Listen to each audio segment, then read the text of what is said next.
And now, here are your hosts, John Hall and Kathy Emmons. Good afternoon and welcome in. Kathy Emmons from the Word FM studios, John Hall from the home studios. Happy to welcome you to a short week because, of course, yesterday we were saluting all the workers of America, and I think I probably burned 11 total calories yesterday. That's what I'm saying. We're glad. Steps? Yeah, about 6. We're happy to have you along for today's ride home. John, I want to welcome you in from the Zoom studio, as I said. How are you today?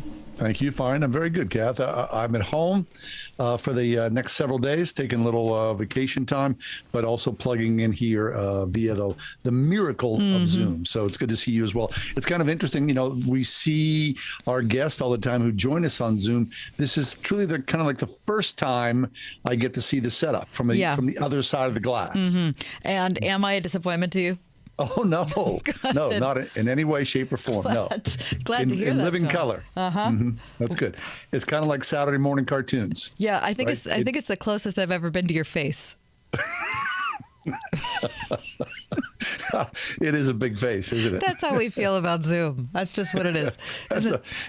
It's like the Wizard of Oz, right? There I am. Wow, there's such a big face behind that curtain. Yes, you can't get away. John, burning more or less calories than I burned yesterday?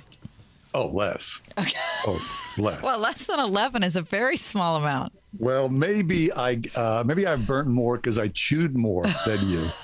That might be it. I had myself a few snacks throughout the day.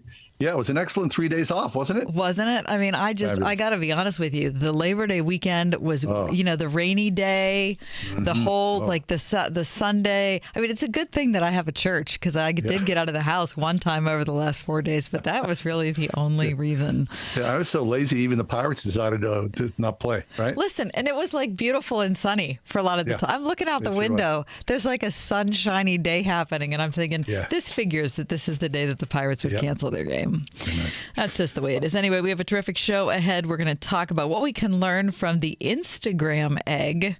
That's at 4:35 with Chris Martin. We're going to talk about the restoration of Notre Dame's smoke-stained stained glass in Paris. I remember the day, John, we were sitting here watching Notre Dame burn, or Notre Dame, however you'd like to pronounce it, burn. And you and I thought, this is irretrievable. We'll never see it again, right? It'll just fall into the ash heap. But apparently a lot of work's been done and restored to somewhat of its original glory. That's good news. We're going to talk about work without weariness as we reflect on Labor Day with Terry Tim from Christ Community Church in the South Hills. Also, it's National Read a Book Day. And coming up in just a little bit, we'll talk about Matt Chandler's decision to step away from the pulpit due to what he is calling inappropriate correspondence. John, it seems like a lot. I don't know how we're going to get all of that in a couple hours, but I trust we will. Of course, we always sort of trod this road very well. And so let's get underway, Kath, because it's a big news day. A lot's going on in and around the tri-state and across the world. So without further ado, please give us the top 4 at 4. Coming at you, as they say, for Monday, September 6th, 2022, number 1. After a 2-month campaign to succeed outgoing British Prime Minister Boris Johnson, Liz Truss, Johnson's foreign secretary, was elected Tory leader by Conservative Party members today, defeating former Chancellor of the Exchequer, Rishi Sunak, 57% to 43%. Truss vowed through the campaign to cut Britain's taxes, prioritize economic growth, and continue to be a key ally to Ukraine in its fight against Russia. Queen Elizabeth is expected to formally appoint Truss Prime Minister later today, at which point she will inherit all sorts of good things, including the weakened economy there in the UK and, of course, Europe's energy crisis. So welcome to the job. Very nice. Liz meets Liz later today. Exactly. Thank you to the Dispatch for that. Number 2, also from the Dispatch, Gazprom's Nord Stream pipeline didn't come back online as expected over the weekend and will be shut down indefinitely, which, of course, is what we and all of Europe were fearing. The Kremlin-controlled gas company originally claimed, remember, it discovered a leak that had to be fixed during scheduled maintenance, but a Kremlin spokesman said today the pipeline will not return to full capacity until, quote, the collective West lifts sanctions against Russia over its war in Ukraine. European leaders have been preparing for this, of course, for months, but it's still a significant energy shortage that they're looking at going into the winter. It's got to be a scary time for everybody living there. Yep. And number 3, on the home front, according to Natalie Allison from Politico, there's now an ad war over the next week and a half in the New Hampshire Republican primary. Now, check this out, John. Republicans dropped $4.5 million to help Chuck Morse in his last minute, in kind of like the last week or so of the campaign. But guess what? Democrats have now put in $3.1 million to try to get the ultra MAGA candidate Don Bolduc elected. So the Democrats are funding the Republican candidate, right? In the Republican primary. So Right. all of President's rhetoric last week, remember in his scary, creepy, dark, red-lit speech in Philadelphia last week on the Soul of the Nation? I mean, How could I forget? that's nothing but posturing. I mean, the Dems think they can win a general election if the Democratic candidate is up against a far-right Republican, but going so far as to fund them? Really? I mean, from your own Democratic coffers? I don't know. If you really think MAG is a threat to democracy, as you say, Mr. President, I think you should stop your party from funding them. Politics are a strange bedfellow. Sure is. Sure are. Number 4. It has been 50 years, John, since the Immaculate Reception, and the Pittsburgh Steelers will celebrate the milestone anniversary by honoring number 32, who made it happen. Pittsburgh Steeler President Art Rooney II announced today that the team will retire Franco Harris's number 32 during halftime of the Week 16 game against the Raiders, which will be on Christmas Eve. Franco will become just the 3rd Steeler player to have his number retired, joining Ernie Stautner and Joe Green. And that is your top 4 at 4. Very nice. Boy, that's Big huge news today, John, huh? Super cool, isn't it? I mean, why don't they do Bradshaw and Franco at the very same time? I know. I thought, well, here's why. This is not that I have a link to Art Rooney Jr.'s reasoning on this, but Franco's been the ultimate good soldier all this time. Yes, he has. Stayed in Pittsburgh at every public event. I bet over the last 25 years, Franco's been there. How many of us can say we have met Franco multiple times? Yep. And Terry Bradshaw has pretty much done nothing, or at least 90% of the time has snubbed his nose at Pittsburgh. No, he's worked really hard to really make people angry. But that's what it is. I mean, that's why it happened. If he would have been as close of in close contact like Franco was, I think he would have had his jersey retired today. I think you're right about that. Yeah. But anyway, that's super good news. Remember that time we got out of, we were down at Heinz Field, and we got out of our car, and we were parked exactly at the little plaque where Franco caught the Right. The Immaculate Reception, right. Hey, we're like, it's weird because cool. It's right in the middle of one of those like nondescript parking lots. I know, yeah. There's like a median, and then there's this little plaque. But you feel guilty walking on it. Kind of, yeah, it's pretty There cool. should be like a flame coming out of it just so that we know where it is. Anyway, all right. But it's, anyway, it's one of considered the greatest play in NFL history, right? It has to be one of the greatest plays. I mean, no, I think it is. I think it's regularly voted as yes, the I would think so. play. And though the Steelers didn't win the Super Bowl that year, I would also say David Tyree catching the Giants' pass over his head. Oh yeah, sure. To take away the perfect season from the Patriots. I mean, how glorious was that in the Super Bowl? Excellent. Good grief, Very I love it. Anyway, we need to step away. When we come back, Matt Chandler, YouTube pastor, Church of 5,000, decides to step away from the pulpit due to what he's calling inappropriate correspondence. We'll talk to Dr. Tim Muehlhoff about what that is and what we can learn from it coming up next on The Ride Home. 101.5 WORD. A Christian's growth. God is a personal God. He wants to work in your life in such a fashion that the two of you have an intimate relationship. That intimate relationship is only going to come through the reading of the Word of God and absorbing it in your mind and heart. Hear the series titled Strong this week on In Touch, the teaching ministry of Dr. Charles Stanley. Tomorrow morning at 8:30 on 101.5 WORD. Wouldn't it be great to work in a place that makes a positive impact on the people, businesses, and churches around you? That place exists. I know because I work there. My name is Cassie, and I'm the digital marketing specialist with Salem Media Group in Pittsburgh. Right now, 101.5 Word FM and Salem Surround have an opening for one talented salesperson to join our team. Is that you? We'll bring the training, You just bring the talent. An understanding of digital marketing and some direct sales experience will definitely help you stand out. What are you waiting for? Take the first step to a career that is challenging, rewarding, and helps to create terrific results for our amazing customers. Join the sales team at Salem Media Group Pittsburgh. Email your resume to brad.marshall@salempittsburgh.com. That's brad.marshall@salempittsburgh.com. Salem Media Group is an equal opportunity employer. This is Greg Trzynski from the Original Mattress Factory. Sometimes customers are a little surprised when they first walk through our doors. They don't always expect our prices to be so fair for such a high-quality product. My father found that producing our mattresses in our own local factories would eliminate the middleman, providing a higher quality product at a lower price than mainstream brands. It's the secret to our success that we are happy to share with anyone that comes through our doors. Visit an OMF location today to see the Original Mattress Factory secret for yourself.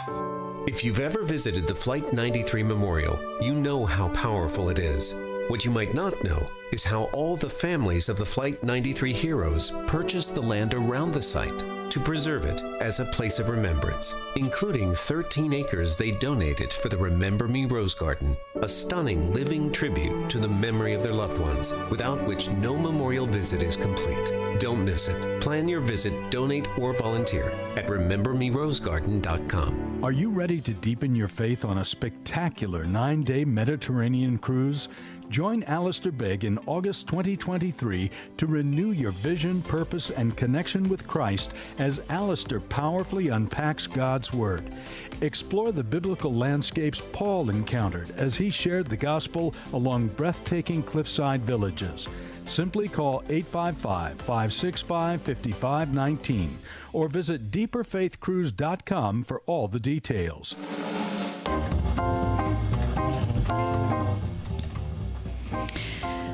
I believe it was last week, perhaps it was the end of the week before, when the news came from Matt Chandler's church outside the Dallas metropolitan area that Matt had decided to step away. Now, it's a little bit of a confusing story, and a lot of the details are still to be, not to be determined, but I guess to be released. And I'm saying that they'll probably be released without knowing for sure.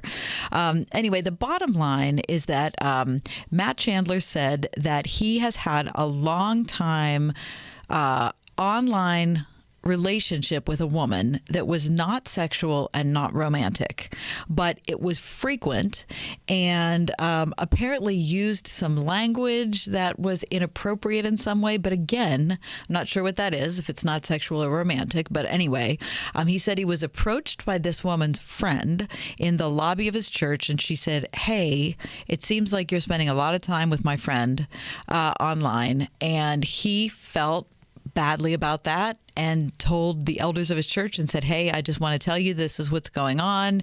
And he turned over his phone and his computer, iPad, all those sorts of things so the church could look at his social sites. And then after that point, the church determined somehow along the line through talking to a legal firm that it was best for Matt to take a step away. Now, there are a lot of things that are weird about it. There are a lot of things, as I said, that are unknown. But it kind of leaves those of us who are in, the mainstream of Christian news to wonder what's going on. But hopefully we don't want to be gossipy about it, but we really want to figure out what we can learn about how men and women react together, what an online relationship should look like and an online relationship does look like, and how we can all be the better for it. We're always happy to have Dr. Tim Muehlhoff with us. This is his monthly slot in the show, professor of communication at Biola University. Tim is the author of Winsome Conviction, Disagreeing Without Dividing the Church, which was winner of the Award of Merit in CT's Best Books of 2022 list. Tim, we're happy to have you. Welcome back. Well, thank you. It's great to be back. And I just want to comment. I'm not going to comment on Matt Chandler per se. It seems like the church, how he's handling it, is really appropriate. And it seems like they're doing a good job. The reason I'm thinking about Matt Chandler is because my middle son is moving to Dallas. And when I asked him what church he was thinking about going to, he said, I listen to Matt Chandler every week. So it just made me think, boy, things like Matt Chandler need to cause us to do introspection. And again, I think the way Matt's handling it is great, but that's a good time for us to step back and say, what's going on inside of my soul?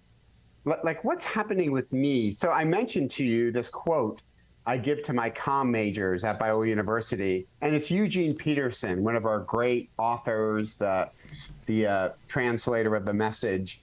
And I write this on the board, John and Kathy. According to Peterson, the most damaging thing to a person's soul is, and then I draw a blank. And I said, okay, you guys fill in the blank. What did Eugene Peterson say was the most damaging thing to a person's soul? Now, any thoughts what Peterson put as the most damaging thing to a person's soul? Lying to yourself? Yeah, lying to yourself. That's actually that's what popped into my head as well. Denying your fault. Yeah. Pushing it on somebody else, which is similar, I guess. Yep. I would say rooting for Duke basketball, but that's probably not what he was going to say. I mean, it's widespread. There's no doubt about it. Yeah. But for comm majors and for us, right, people who are in the public, guess what he said? Public speaking. The most damaging thing to a person's soul is public speaking? Public speaking. Now, think about that, the beauty of that for a second. So I just let that sit with my comm majors, right? I just let it sit. So and again, this was in an interview, so we're going to read a little bit into this. Because I'm going to Hume Lake, a Christian family camp this weekend.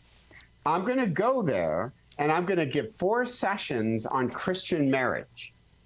My marriage might be a train wreck, right? Nobody knows me at Hume Lake. I walk in, I'm the expert from out of town. I've written some books on marriage, and I'm about to give 4 talks on marriage, and not one person knows really what's happening in my life or in my soul. But listen, I'm getting paid by Hume Lake, so you bet I'm going to deliver it, right? And my wife and I, we just figured this out, for 28 years have spoken for family life marriage conferences. Wow.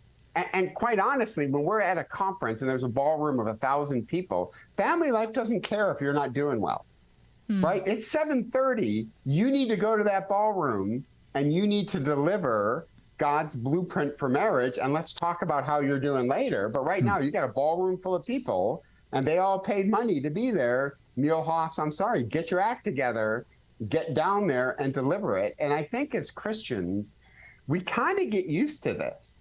It's like, it's showtime, right? It's performance time. And that could be church. It could be the small group that we attend.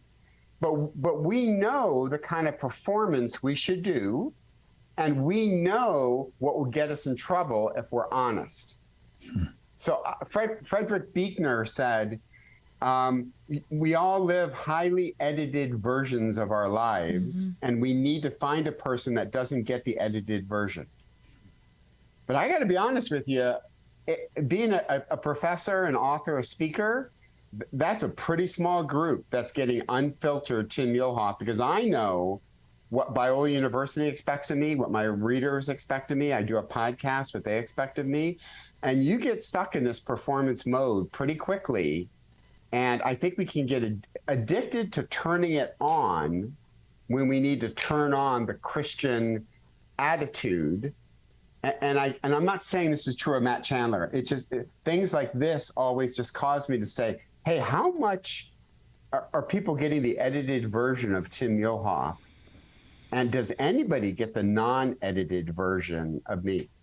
Okay, so Tim, to take that, which is startling and I'm sure dead on accurate, where we are now as far as all of us, whether you're a public speaker, yourself, Kath and I, or you're just someone who's on social media, right?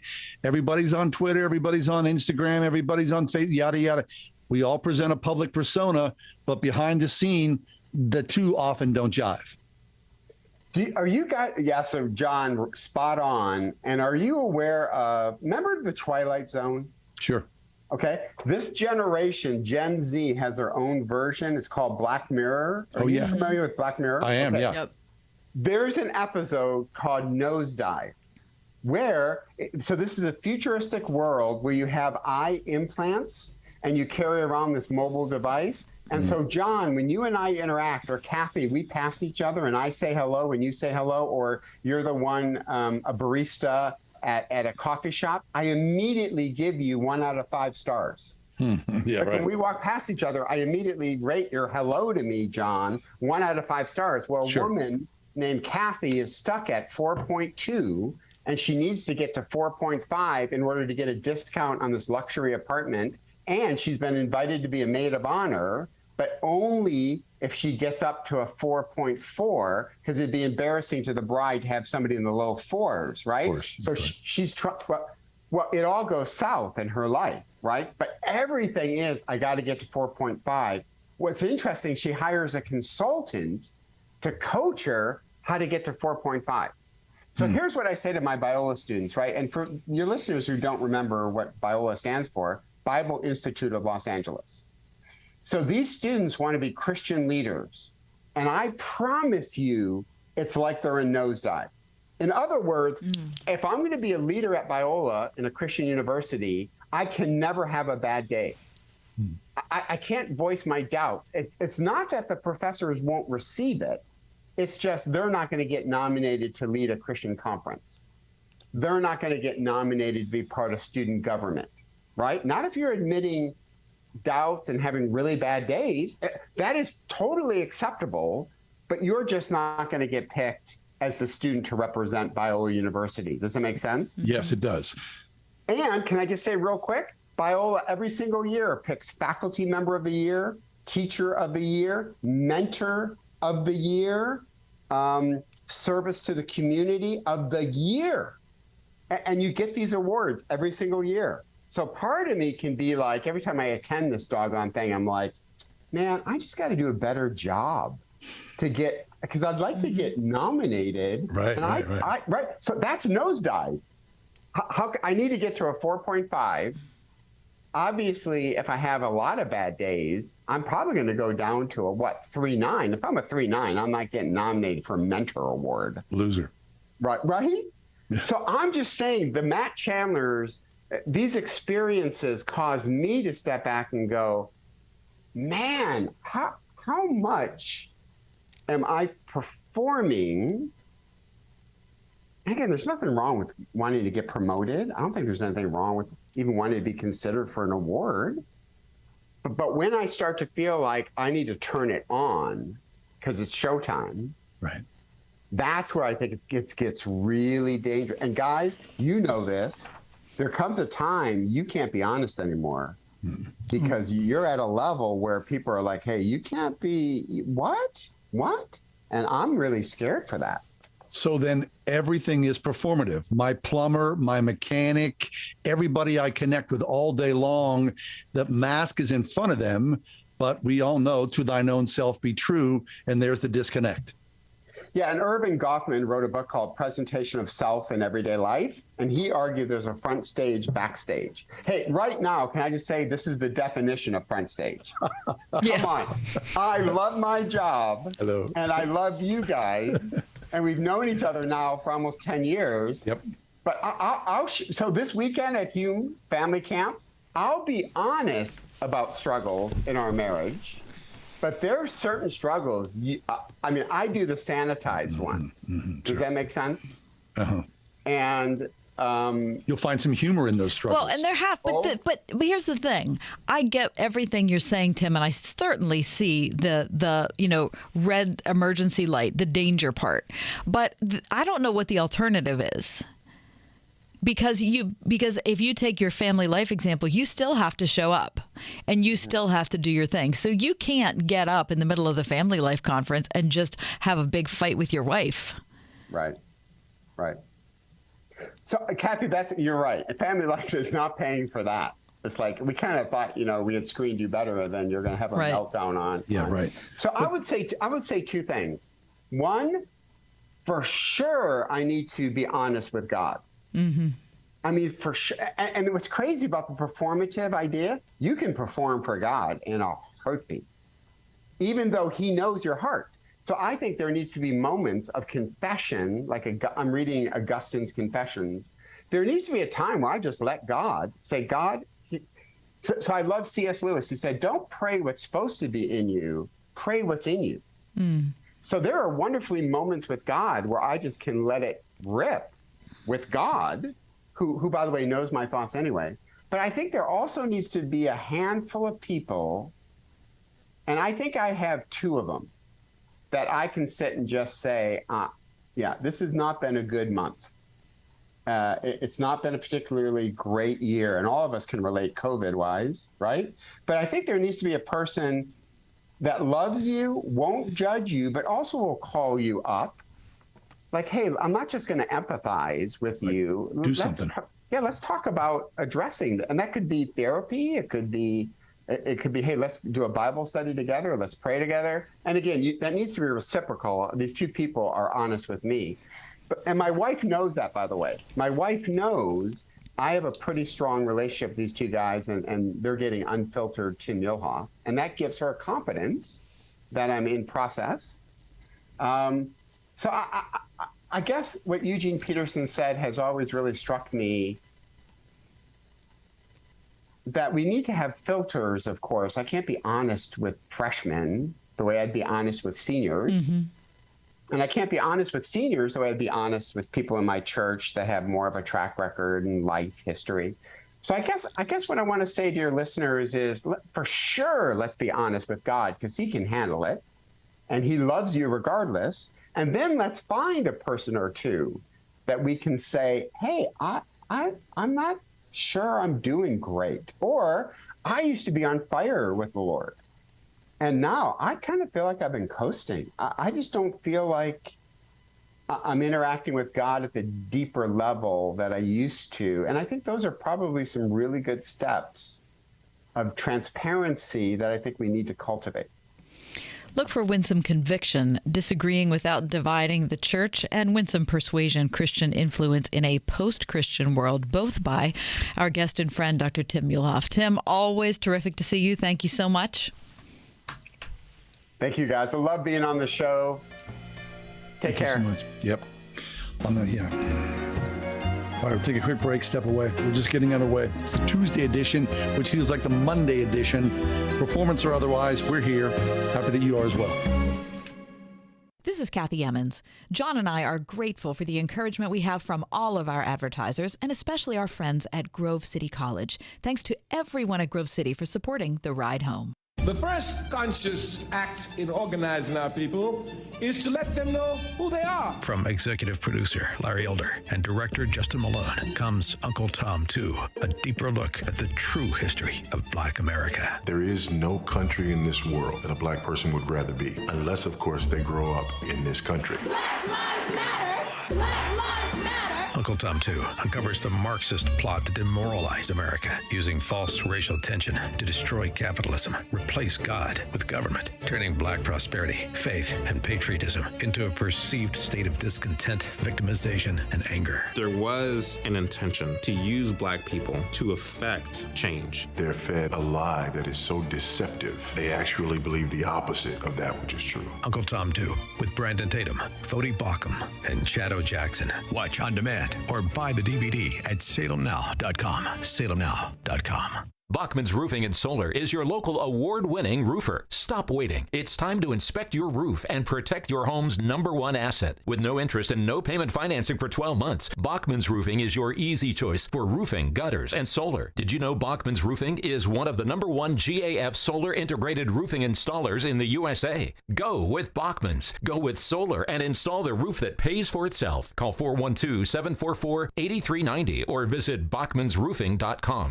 The Catholic Men's Fellowship of Western Pennsylvania presents the 14th Annual Gathering of Men Conference, Created New, Saturday, September 24th at Gateway High School in Monroeville. A day for men to rediscover their connection with God and renew their bonds with each other. Featuring a powerful lineup of speakers, worship, and Holy Communion to call us out of isolation and remind us what it means to be created anew. For details, visit the Catholic Men's Fellowship of Western Pennsylvania today at cmfpitt.org.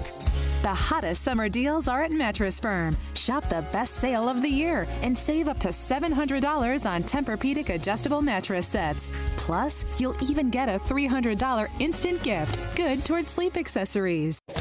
We are everywhere. On your radio at 101.5 WORD-FM Pittsburgh, at wordfm.com, the Word FM mobile app, iHeart, TuneIn, and Odyssey. Auto insurance companies can be a target for fraudsters who shop for accident victims who may or may not need treatment. Don't get involved in insurance fraud. If you're in an accident, talk to your insurance company first. Don't provide your insurance or personal information to someone that solicits you. If you are injured, only deal with legitimate medical professionals and facilities. If you suspect medical fraud, call us at 1-800-TEL-NICB or visit www.nicb.org. A public service message from the National Insurance Crime Bureau.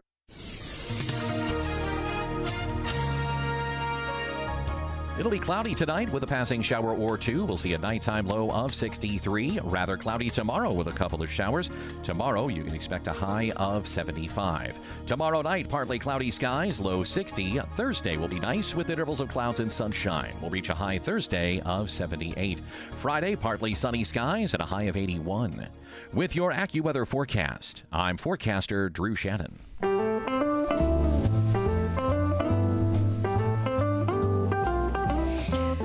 When I was a college student, yes, I remember having that question, John, about, okay, so what are you going to major in?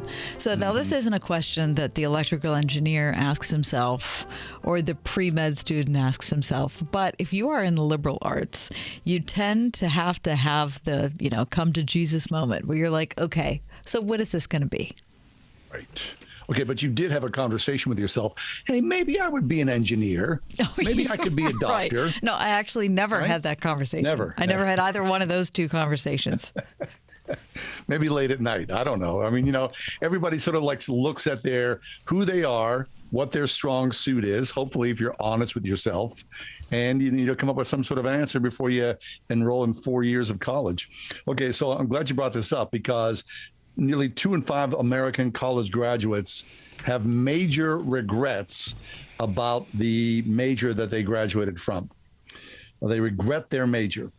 The regretters include a healthy population of liberal arts majors who may be responding to social cues of, what are you doing? You're hanging out. On the other end of that, the least regretted college graduates major are engineers. Right. So more than 55% of liberal arts humanities majors regret their decision. Oh, my gosh. Now, here's the thing. No surprise that the higher your earnings, no matter what your major, the less you would regret that. Right. So humanities and arts, about 55%. Social and behavioral sciences, right? What do you think? Sociology, psychology. A social worker, something like that. They're vocational and technical training.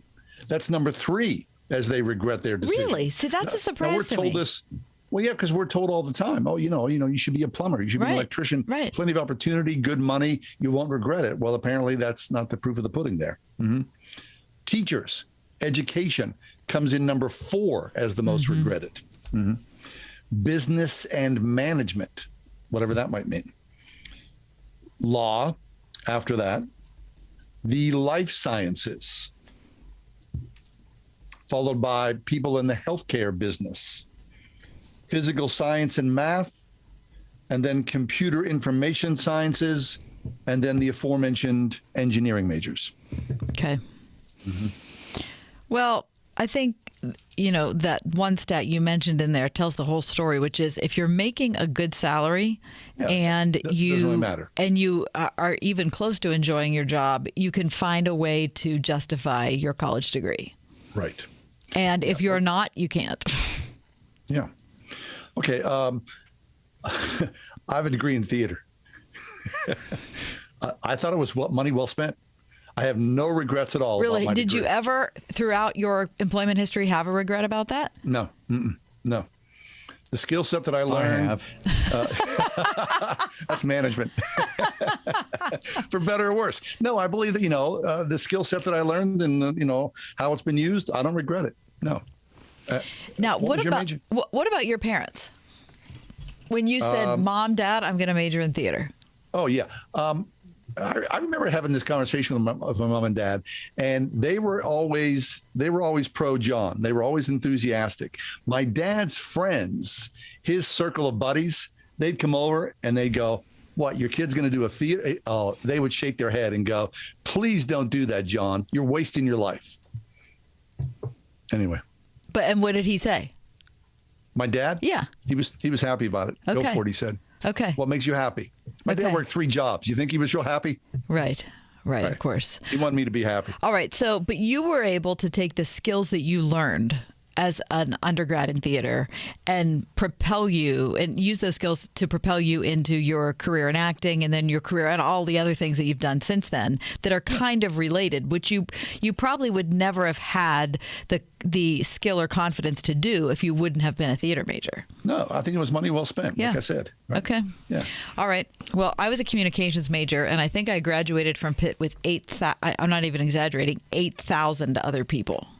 Mm-hmm. I didn't communication majors. Right. I didn't even go to graduation because, they were going to say, because no, I never went because I thought I don't need to pay for the cap and gown so that I can be there with 7,999 of my closest friends. Didn't your mom and dad want to see you, with the cap and gown? Yes, they were actually very disappointed, and I felt terrible about it. Of course they were, yeah. Thanks for bringing that up. Anyway, coming up next, our good friend Chris Martin. What can we learn from Instagram? Is there anything good we can learn from Instagram or the egg there? We'll find out next on The Ride Home.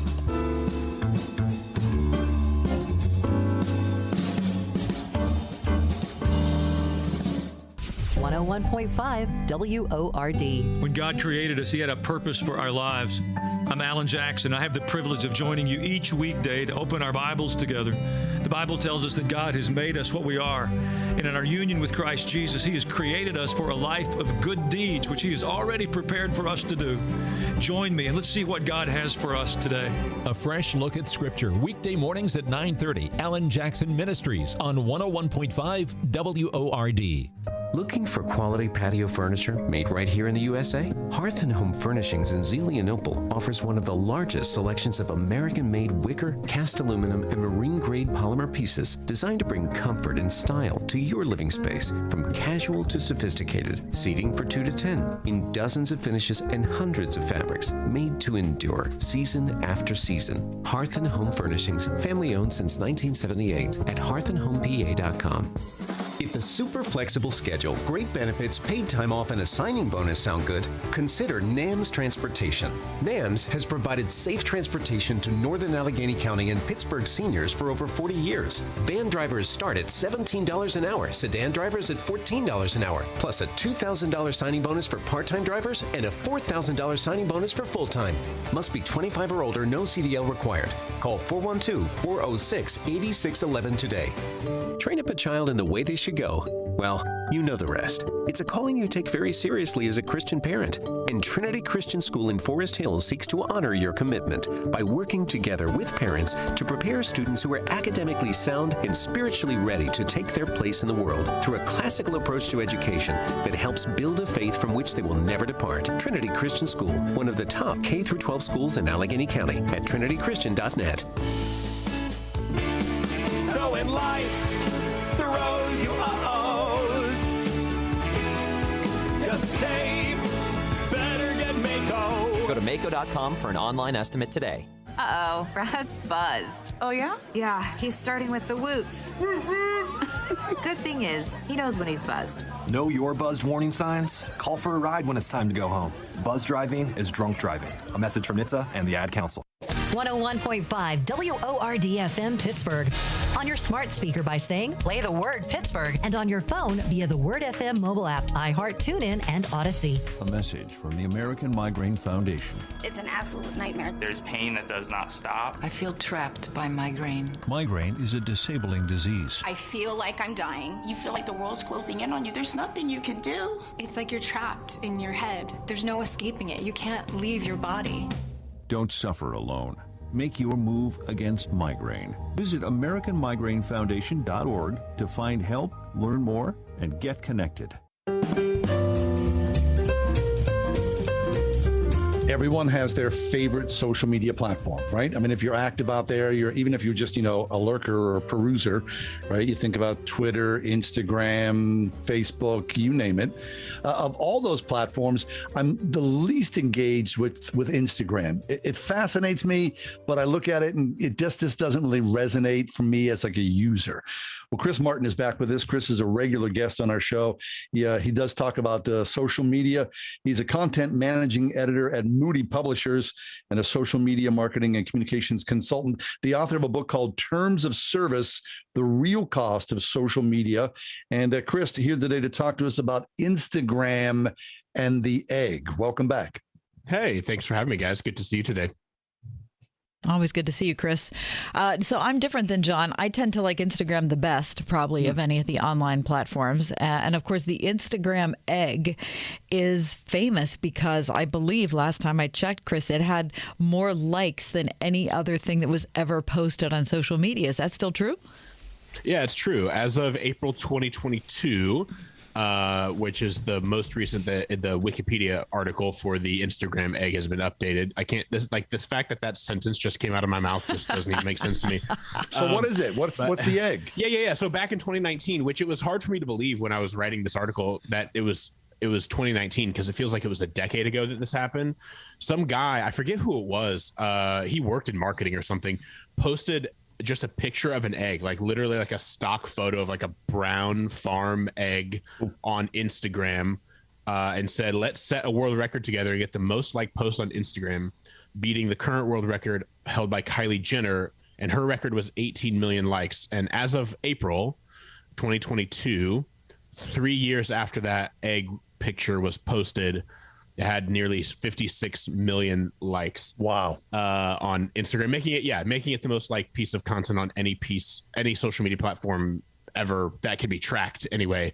And the reason this is interesting to me is I study content for fun because I'm just that kind of a fun guy. I'm in bed by 9 o'clock. But content, a lot of people wonder what is content? And content's kind of like an insidery kind of word. Like, if you're younger, you might use the word content a lot because you hear creators use that word a lot. And if you're watching YouTubers, they'll talk about, we got some great content coming out for you guys this week or things like that. And really what content is, the best way that I can describe it in a very simple phrase, I guess, is like internet media.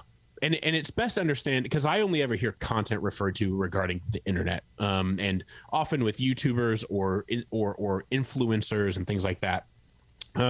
And what's interesting is there's this really great book published in the MIT Press Essential Knowledge series, and they publish a bunch of just really short, it's really, really smart people who kind of make big topics simple and short and easy to read. There's a really great book called Content, which is just tremendous. And I would encourage anybody who uses the internet to go pick up, I think it's maybe just over 100 pages. Go pick up this book. It's called Content by Kate Eichhorn. And it's just a very great little primer on here's what internet content is at its most foundational level and why we find it interesting and why we find it offensive. And I read it this summer. I seriously read it in 2 days. And I've written a lot of things that'll come out over the next few weeks about it. And one of the things that Kate, the author of the book, talks about is how just the Instagram egg is the purest form of content. It's not profound. It's not attractive. It's not entertaining. It just is. And the fact that it's a piece of media that we share with one another publicly, that's kind of how she defines content, is this piece of media that is shared publicly. So a text message wouldn't be content, But if you screenshotted your text messages and posted them on Instagram, then that has become content because you kind of like drag it into the public sphere. And I think it's interesting to study these things, if for no other reason than content is shaping how we think about the world constantly. I mean, it's really like the heartbeat of social media. It's this fodder that we trade back and forth through our public postings, our direct messages, or whatever else. And it really is shaping how we see the world, and is, memes, their content, and all kinds of things is just shaping how we interact with each other and really see the world on a broader scale. That's fascinating. Okay, Chris, I remember being in China in 2001. And I saw, of course, you go to a foreign country and everything is fair game because it's all brand new. But what struck me is that I saw the Nike symbol more than any symbol. I mean, more than, the Communist Party symbol, more than Jesus symbol, the Nike symbol. And it's kind of one of those content things like the egg, I guess, even maybe more so, that around the world, you see the content symbol of Nike and you nod your head and everybody knows exactly what it is. Yeah, these things become sort of cultural iconography, like in Christianity, you have like icons of saints or things like that in different denominations of the cross and various icons that communicate something, a sort of symbolism that runs deep throughout that tradition. And there are these things, whether it's branding like the Nike swoosh or I think in that similar vein, like the Under Armour UA has become like very prevalent, and all, or like the Gatorade Lightning Bolt. Like there are so many things in branding that become icons of culture. But then also now, social media content is becoming in various ways icons of culture. Like things are pervading the Instagram egg or other. I'm trying to think of others off the top of my head. Just things that are, however offensive or totally mundane, are becoming integral to how we communicate with one another and how we create culture from this new form of technology that is still relatively new, even though it is 20 plus years old at this point. Chris Martin is the author of Terms of Service, The Real Cost of Social Media. He also writes regularly in his Substack newsletter of the same name, Terms of Service. Okay, Chris, let me run this past you. And I don't know if this is Debbie Downer. I'm not exactly sure what this is. But when I think of the Instagram egg, the thing that always comes into my head is that despite a lack of beauty or function or messaging or anything like that, we just want to be liked. So I see all the likes on the Instagram egg, and to me, it kind of just shows the sad nature of social media, where without any point or purpose whatsoever, we're excited to be welcomed or we're excited to be loved. Yeah, and Kathy, I get that perspective. I totally see where you're coming from. The Instagram egg made me laugh when it happened a few years ago because it feels like a rejection of that. Like Kylie Jenner gets her content liked because she's, culturally pretty and seen as important or influential. But then the fact that this totally random, mundane egg would come kind of take that crown, I felt like was like a rejection of this idea that liking something means something. Now, obviously, our actions still communicate that being liked and liking things mean something. But I think the more we can start to kind of poke fun at this idea that getting attention makes us important, maybe the more we can start to distance ourselves from that idea that can be so pervasive in our own hearts. All right. I wish we had more time to talk about this because it's really fascinating. We haven't talked about the Instagram egg before, Chris, so I'm glad you brought it to us. Chris Martin is the author of Terms of Service, The Real Cost of Social Media. Also find him at Substack. Chris, so great to talk to you again. Thanks for being here. Thank you, Chris. Yeah, have a good one, guys. All right, coming up next, Notre Dame in Paris. The stained glass windows are starting to be worked on. That means that building's almost back.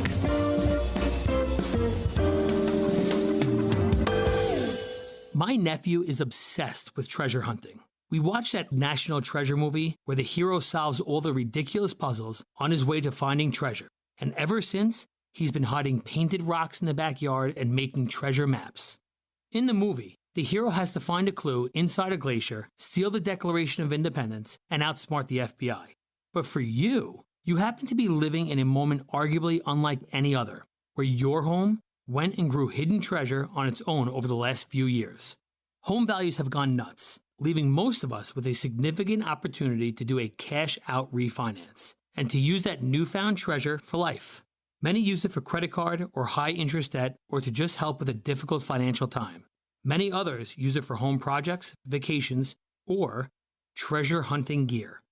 If you're curious what's hiding in your home, we are United Faith Mortgage. United Mortgage Corp, Melville, New York. NMLS number 1330. Pennsylvania Department of Banking and Securities. Mortgage lender license 22672. If you are 65 or older, you know this. It's really frustrating to deal with out-of-pocket medical expenses, just watching your hard-earned dollars flying out the window. Well, here's something that can really help, and it's worth taking a minute to look into. Medi-Share is a new option. It's called Medi-Share 65 Plus. And Medi-Share is a community of Christians who share each other's healthcare bills. It really is a community, too. People encourage and pray for each other. Medi-Share 65 Plus is a low-cost option for those with Medicare Parts A and B, and it fills in the gaps where Medicare stops. It's a great way to fight inflation, too. You can lock in one low monthly price for up to 10 years, and you can use your Medicare-approved doctor, and you also get telehealth 24/7 service, so you don't have to leave your home for the little stuff. Very worth looking into, and it's so easy to find out why people rave about the customer service at Medi-Share. They're easy to talk to. Call 833-SHARE-55. That's 833-SHARE-55. 833-SHARE-55. This view was worth a hike. Right? And it's a good way to stay on top of my health. Yes, I'm Cologuard, a prescription colon cancer screening option for people 45 plus at average risk. Have you screened for colon cancer? Not yet. Don't wait. It's more treatable when caught in early stages. Tell me more. Cologuard is non-invasive and it's used at home. It detects altered DNA in your stool to find 92% of colon cancers. 92%? Yep, even those in early stages. This was seen in a clinical study with patients 50 and older. Any positive result should be followed by a diagnostic colonoscopy. False positive and negative results may occur. Cologuard is not a replacement for colonoscopy in high-risk patients. Do not use if you have had adenomas, have inflammatory bowel disease and certain hereditary syndromes, or a personal or family history of colon cancer. Most insured patients pay $0. Ask your provider or an online prescriber if Cologuard is right for you, or visit Cologuard.com. I'm in. In April of 2019, we sat along with the rest of the world and watched Notre Dame Cathedral in Paris burn. I mean, it was one of those images, in some ways, not to equate it, but the image of the World Trade Center, that image is always in my mind, of course. And so when you saw Notre Dame burn, it was unbelievable what was happening. Like most people, you thought, well, this is a total loss. Notre Dame will be lost to the ages forever. The good news is that Notre Dame is set to reopen in 2024 in time for the Olympics, which are going to be held in Paris, France. And along with that, news today that the cathedral's windows, some 33 large windows, which most of them did not suffer major damage, are now in the process of being cleaned gently and soon should be back in the cathedral itself. Very good, Kathy. Yeah? Can you imagine what that procedure is like to get those windows out and cleaned? No, it's a major deal. That's just out. It's like beyond my scope of imagining. The glass cleaning process involves gently rubbing the surface with cotton soaked in water and ethanol, a delicate and repetitive process aimed at collecting deposits without damaging the windows. It's a major cleaning phase to wash off both the blaze's dust and the dirt resulting from human breath as well as candle soot. So they put the windows back into place and give back full brightness to Notre Dame. So in some ways, this is the windows will be the cleanest they've ever been since they were put in. Can you imagine how beautiful that'll be? Oh my gosh. So they take the whole window, like they don't clean them in place. They take the windows out. Am I right about that? Yeah, I mean, I'm sure, the windows, the intense heat and the smoke, everything was removed. And of course, if you've been fortunate to be in a church that has stained glass windows and see your church restore those windows, a very painstaking process. It takes a lot of time. I'm sure the windows have been, shored up and making sure that, they're fine as far as the integrity of the windows. So, I mean, a tiny step forward. But the good news is, right, 2024, it really doesn't seem that far away. Yeah, I agree. Now, on to a more pedestrian matter, though, John. You say Notre Dame. Yes. I say Notre Dame. Oh. Okay. Now, here's the thing. But when I'm talking about the college, it's Notre Dame. Right. So that doesn't make any sense. Well, How have you arrived at your choice? Nah, just out of sheer laziness, probably. Okay. Good. You're trying to be more historically accurate, which I appreciate. It seems like with such a grand structure, it seems like Notre Dame doesn't seem like it's enough. But if I ever said that about the college, people would be like, get her off the radio. I mean, I might be saying that anyway. Maybe because I say Notre Dame because I, am close to North Versailles, which, is 6 to 1, half dozen of the other. Which is one of the great embarrassments of, I think, Western Pennsylvania language. Or do you have a croissant? Right, that's terrible too. I mean, it's the same thing, right? Yeah, but North Versailles though, that is a true Yinzer language displacement. I'm going to go to Eaton Park in North Versailles, have a croissant, and root on Notre Dame over the TV set. Sort of like the trifecta, what it all is. All right, that's our 5 o'clock hour. What's ahead for the? That's our 4 o'clock hour. That's our 4 o'clock hour. Okay, 5 o'clock. We're going to reset. Stay with us. It's a ride home. Pittsburgh's Cruising Talk.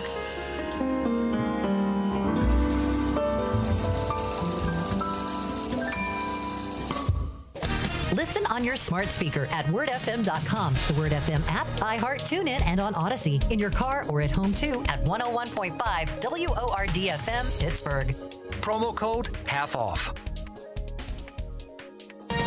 With SRN News, I'm John Scott. In California today, they all have to kind of pitch in together because if they don't, the companies will start doing rolling blackouts through the neighborhoods. Just to make sure that they don't overload the circuit. National Weather Service meteorologist Adam Rourke in Southern California says there's a hot dome of high pressure sitting over the region. State energy officials say the electric load this afternoon could top 51,000 megawatts, the highest demand the state has ever seen. Your British Prime Minister Liz Truss says she'll tackle the issues that are holding Britain back. Truss said she would focus on tackling Britain's energy crisis, struggling economy, and overburdened health service. In consumer news, electronic cigarette maker Juul Labs will pay nearly $440 million to settle a 2-year investigation by 33 states into the marketing of its high-nicotine vaping products. This is SRN News. The IRS doesn't mess around. If they want your money, they'll take it. They can take your paycheck and bank accounts too, even threaten your home or business. Don't take on the IRS alone. If you owe back taxes, the smartest thing you can do is call Optima Tax Relief. The experts at Optima specialize in a powerful IRS tax assistance program called the Fresh Start Initiative. And their clients that qualify are saving thousands. One call starts the process to stop the demand letters, stop aggressive collection actions, and stop the IRS from targeting you. But don't delay. It's important to act now while you still have options. Optima is A+ rated with the Better Business Bureau. Optima has already resolved over $1 billion of tax debt for their clients. Get your life back. For tax help you need, for tax help you can trust, call Optima now for your free consultation. Call 800-965-1433. 800-965-1433. 800-965-1433. Optima Tax Relief.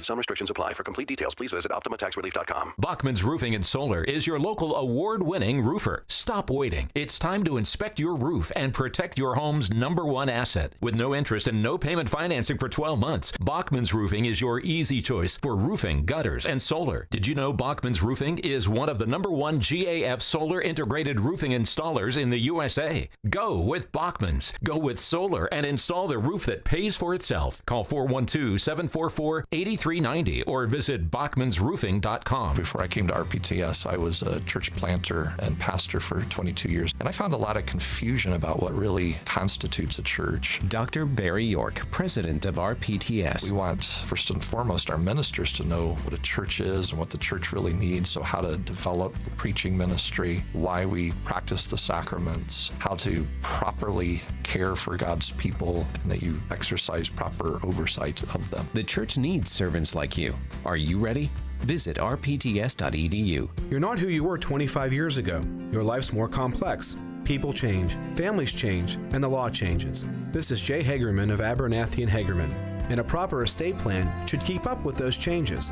That's why Abernathy & Hagerman presents free ongoing estate planning workshops with attorney Dan Reimer, someone who's really good at making complex concepts sound so simple, so you can protect what's yours and to ensure that your will is done. The next one's happening soon. For details and to attend, visit a-h.law. Now that I've got your attention, let me tell you all about us. Whoa, tough crowd. Anybody out there? Hello? Anyone? Fighting to be heard in today's competitive digital world? It's time for Salem Surround. Let us handle everything and get your message seen and heard. Let's turn up the volume on your business with Salem Surround. Learn more by logging on to surroundpittsburgh.com. Surroundpittsburgh.com.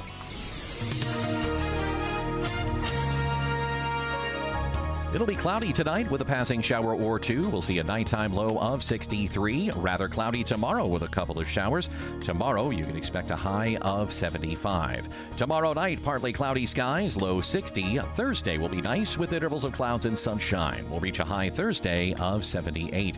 Friday, partly sunny skies and a high of 81. With your AccuWeather forecast, I'm forecaster Drew Shannon.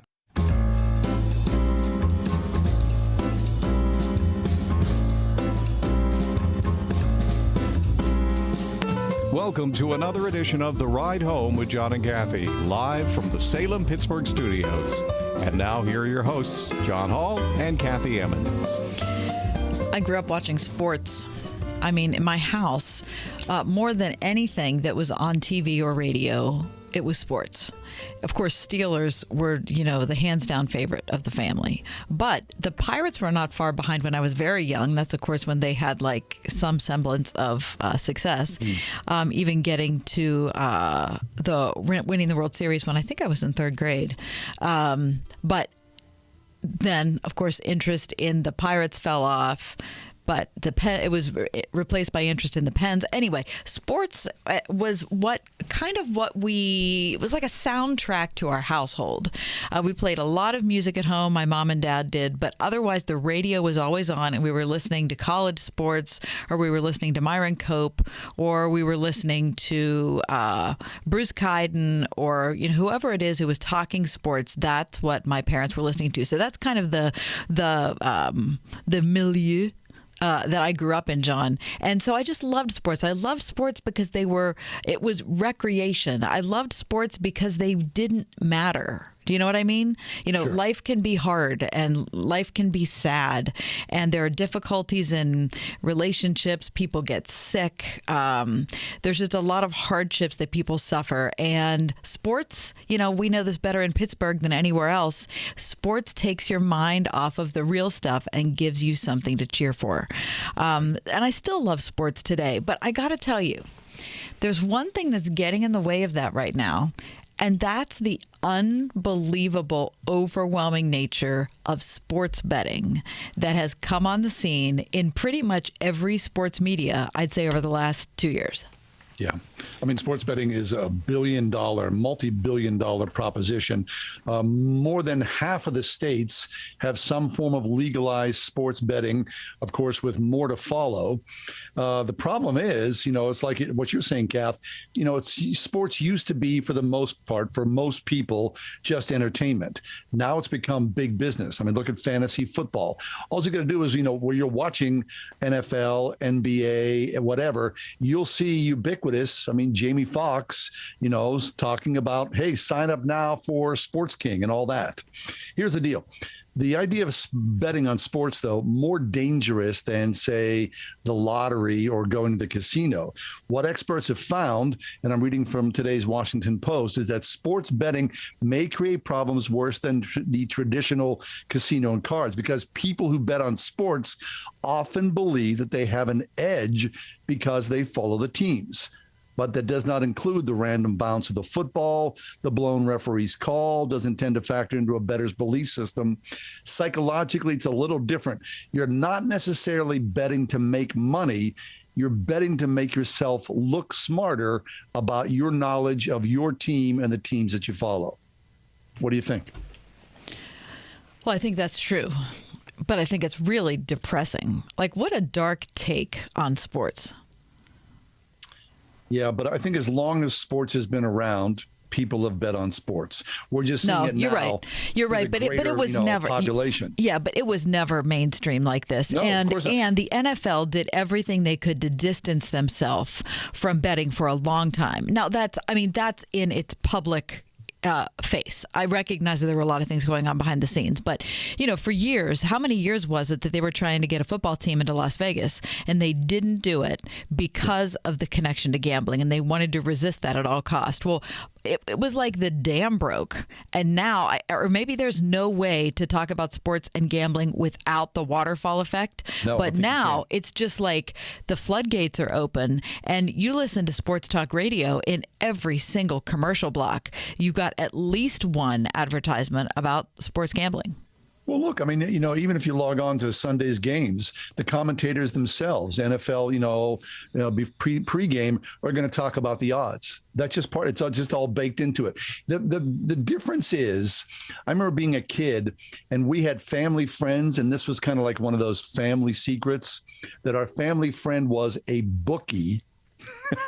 Say what you will. He worked with my dad, and it was kind of like the dirty secret. There was an element of shame about gambling. Now, of course, as Tim Muehlhoff talked about a little earlier, this thing, our phones, the Black Mirror, right? They make everything available. And so people who would never normally go into, a betting parlor or a casino can do so in the privacy of their own home. It's kind of like pornography in a way. Mm-hmm. It's private. The shame is taken away, and society's the worst because of it. Yeah. And you can be at home in the dark at 12:30 in the morning and be betting on stuff, right? So you have there are no societal restrictions of either, family or spouse or, friends or whatever it is. There's nothing to hold you back. Basically, you can bet whenever you want. And the other thing I'm noticing, and this shouldn't be any surprise, but it's just, I guess it's surprising to me how quickly it's been accepted publicly, is when people talk about sports, it's like the only way they can enjoy the game is if they have money riding on it. So if they're not betting on it, all of a sudden the game's boring. So it's just, again, it's similar to porn in that respect too, where all of a sudden, like you need something extra to enjoy the experience. You can't, it's just not enough what you were doing before. Right.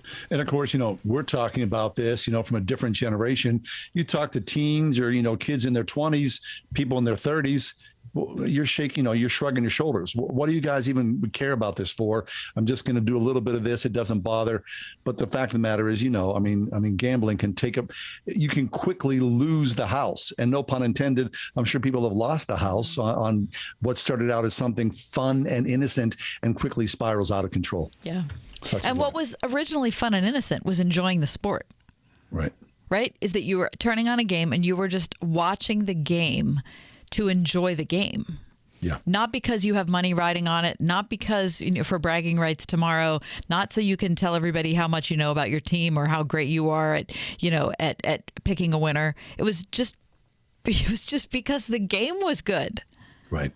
I mean, it's just one of those instances where I'm grateful that I enjoy sports, but I'm not fully invested in enough to think that I know all the be all and end all, that I'd want to throw cash on it and then crush, your hopes and dreams until next Sunday or the Sunday after that, when you can make it all right again. That's all. I agree. And you also said something interesting, which is that if you know a lot about sports or follow your team or any other team, it makes you think that you're going to be better at betting when anything can happen in a game.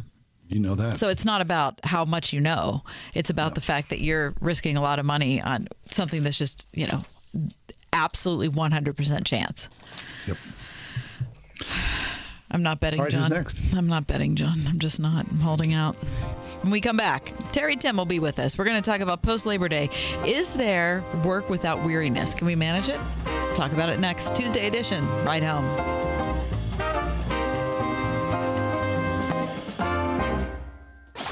101.5 WORD. Where things are really cooking, as well as baking, frying, and grilling.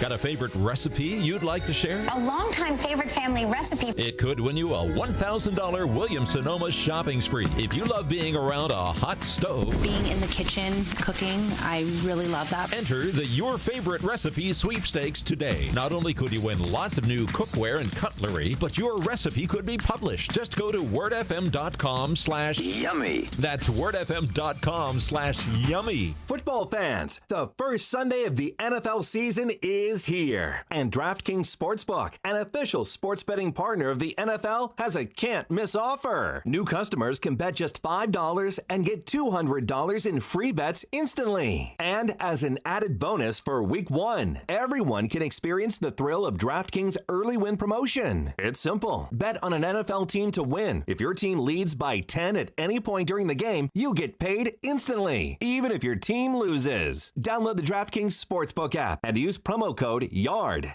That's promo code YARD. Only at DraftKings Sportsbook. 21 and over in most eligible states, but age varies by jurisdiction. Gambling problem? Call 1-800-GAMBLER. In Tennessee, call or text the Tennessee Red Line at 1-800-889-9789. In New York, call 877-8-HOPE-NY or text HOPE-NY 467-369. Bonus issued as free bets. One early win token issued adopted. Moneyline bets only. Deposit and wagering restrictions apply. Eligibility and terms at DraftKings.com/football terms.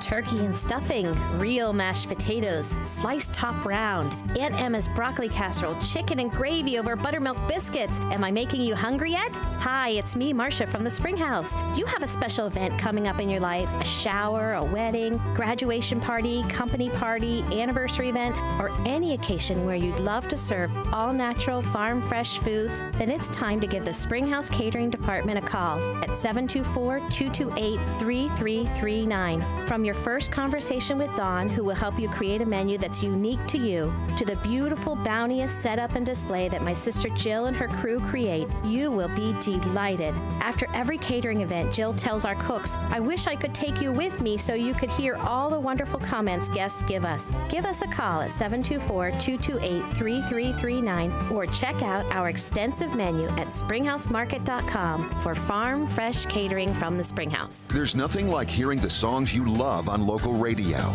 with no subscriptions and no monthly fees. But there's a new bill in Congress that could stop the music. If passed, this bill would tax your local radio station simply to play the music you love. Text LOCAL to 52886 and ask Congress to support local radio stations. Help us keep you connected to the music, local news, weather, and traffic that you need each day. This message furnished by the National Association of Broadcasters.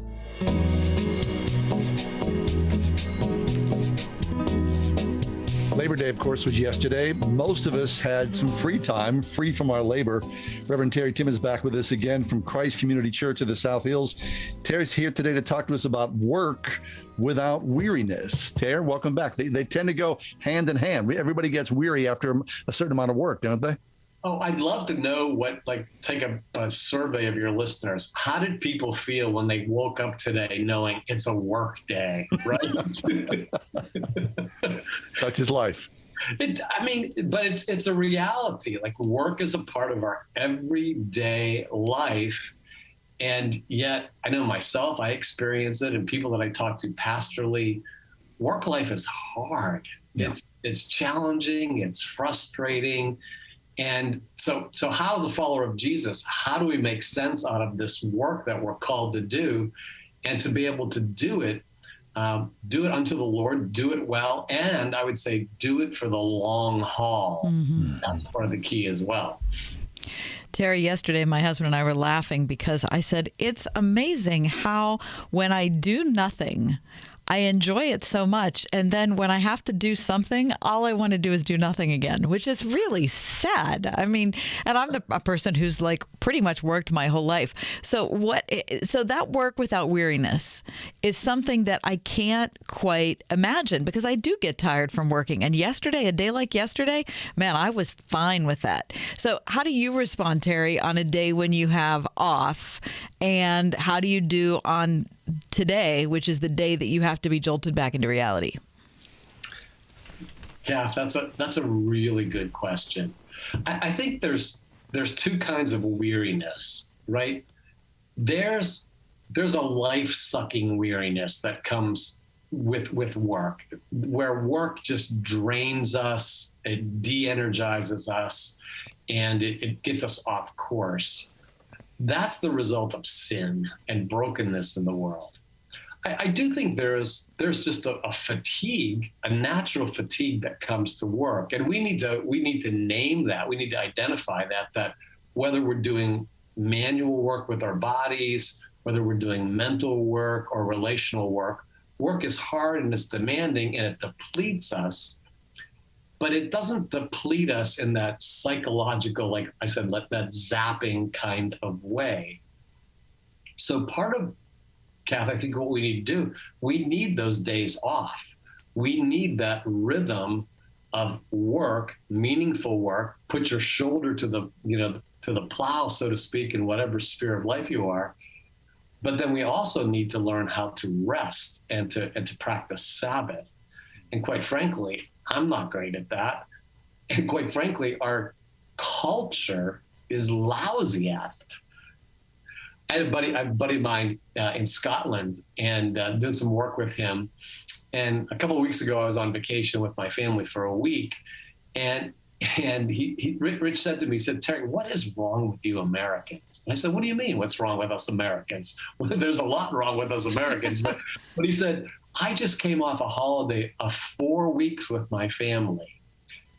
And he said, "What is it with you Americans that you take these little vacations, these little holidays, why do you work so much?"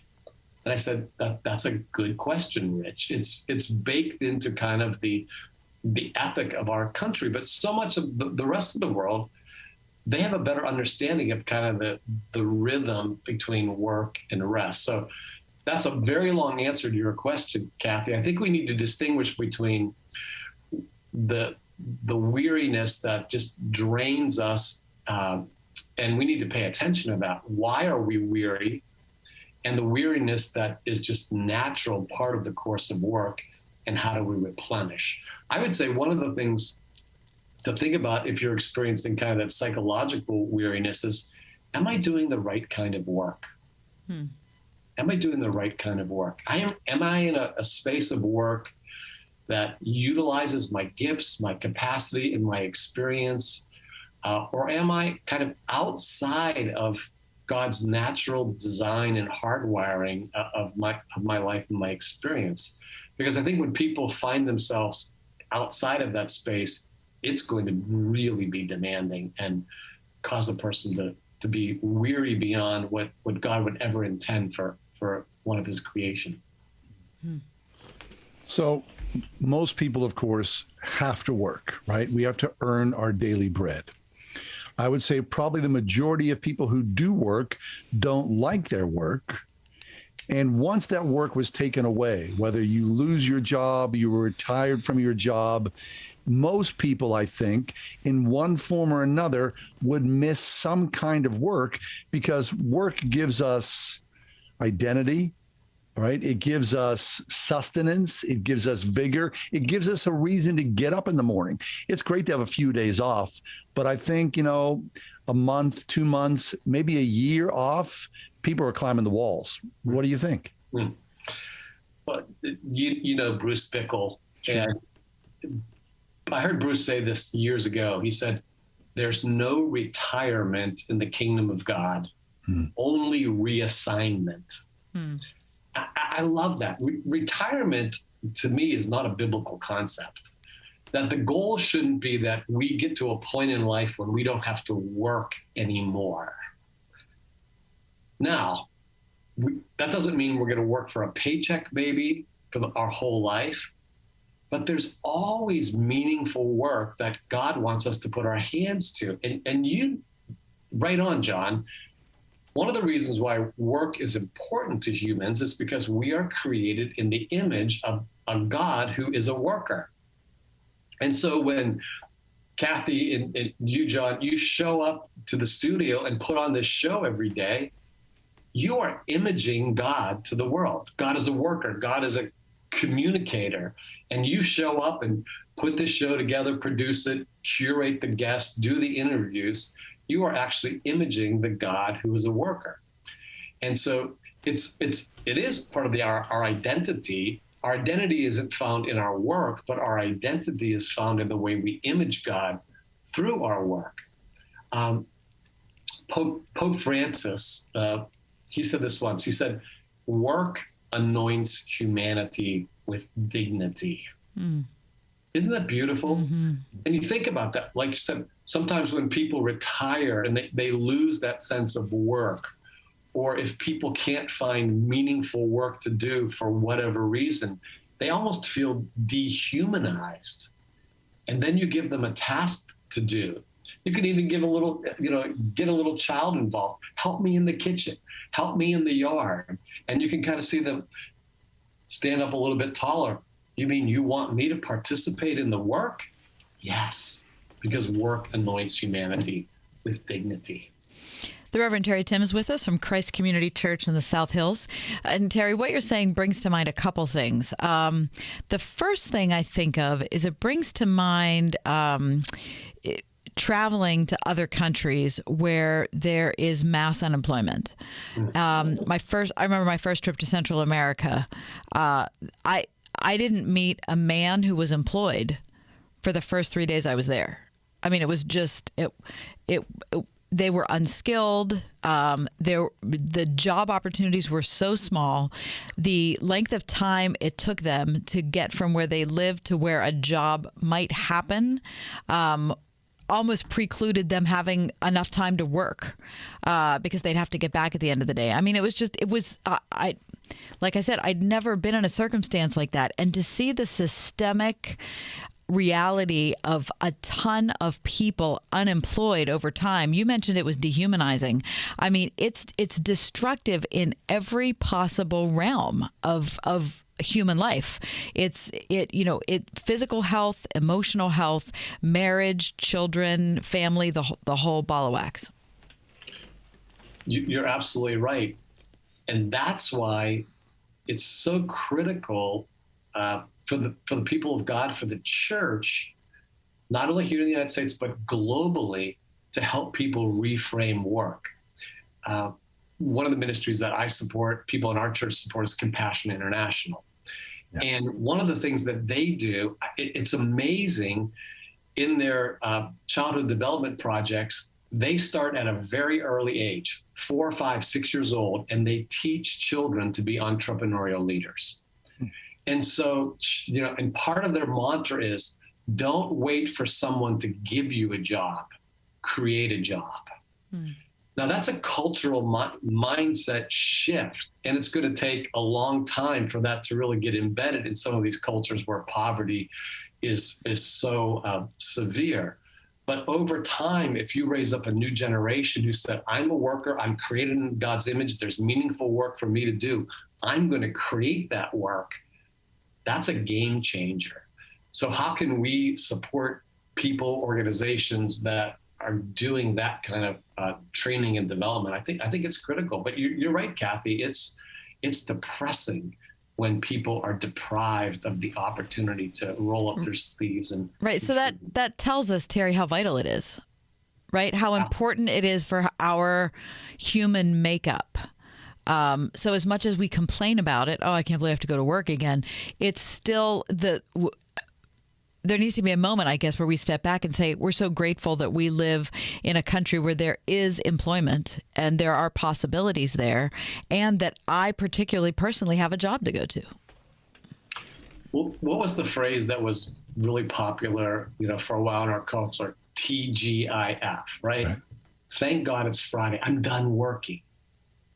Now, again, I love a weekend. I love time off. What if God's people had a different kind of mantra? TGIM. Thank God it's Monday and I get to work. I get to go to work, contribute to the common good, help somebody else thrive and flourish. John, as you said, I get to earn a paycheck so that I can support my family. I get to contribute product and services and goods so that somebody else can thrive and flourish. That's a mindset shift. And I think God's people have to begin that crusade in our culture. Yeah. Work is a gift from God. But Terry, there's something about, like what your friend said, we take a whole month off. Or you see people who are fortunate to have a sabbatical, right? 6 months away from the regular job. It sort of reconfigures your mind somehow and gives you an opportunity to dream in a different way, as opposed to, you're just always on the job, always on the job, always on the job.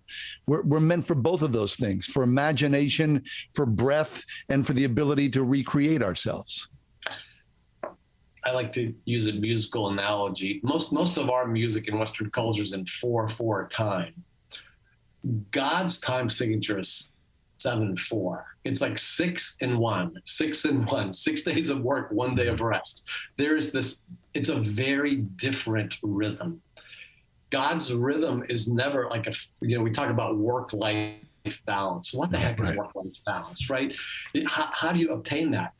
But in God's rhythm, there's a lot more work. And again, I would say most of the work that we actually do, there isn't a paycheck attached to it.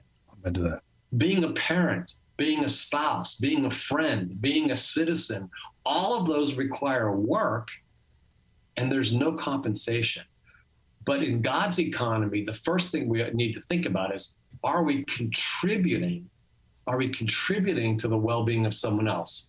Are we contributing to God's kingdom coming here on earth a little bit more through the work of our hands and our heart? I'm into that. Terry Tim is with us, Christ Community Church of the South Hills. We need to step away for just a minute. Terry, when you join us, you bring things with you, and specifically you bring your family.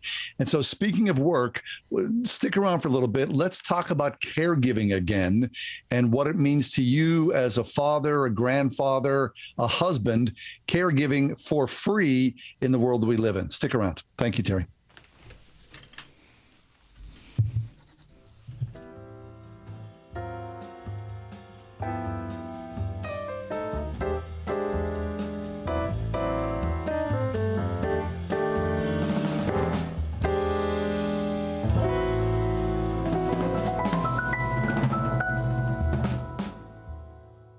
I was at a big family get-together recently. There were 4 generations and a zillion people there, and I was sitting in the back corner of the room with Grandpa.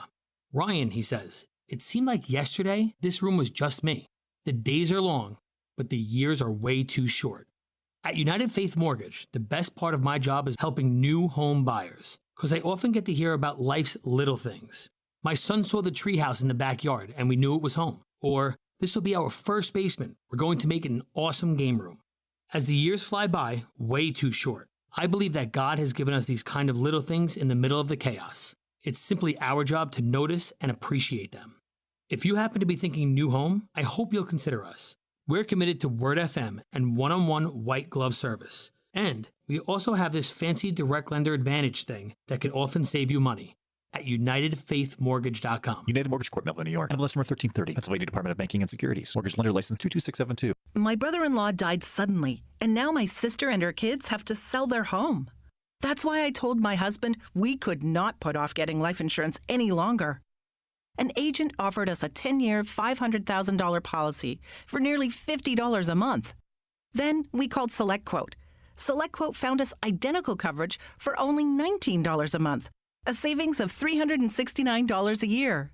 Whether you need a $500,000 policy or a $5 million policy, SelectQuote could save you more than 50% on term life insurance. For your free quote, call SelectQuote at 1-800-940-6161. That's 1-800-940-6161. Or go to SelectQuote.com. That's 1-800-940-6161. SelectQuote. We shop. You save. Full details on example policies at SelectQuote.com/commercials. What is a warrior? At Portersville Christian School, it's more than a team name. A warrior is taught to serve, to passionately model the love of Christ toward neighbor, community, and world, to learn as they cultivate academic excellence and a lifelong love of learning from kindergarten to senior year, and to lead through Christian character and integrity. Are you a warrior? Discover Portersville Christian School just 15 minutes north of Cranberry, where warriors are made at ourpcs.org. Ask Alexa to play the word Pittsburgh to hear us there. We're on your Google speaker too, plus iHeart, TuneIn, and on Odyssey. 101.5 WORD-FM, Pittsburgh. Have you or someone you know been diagnosed with cancer? Then you are not alone. At Courage Through Cancer Ministries, we understand how devastating and life-changing a cancer diagnosis and journey can be. And it is our prayer that through our ministry efforts, you find hope, courage, and strength, both now and for each new day. Our toll-free number is 1-855-6-COURAGE, and our website, couragethroughcancer.com.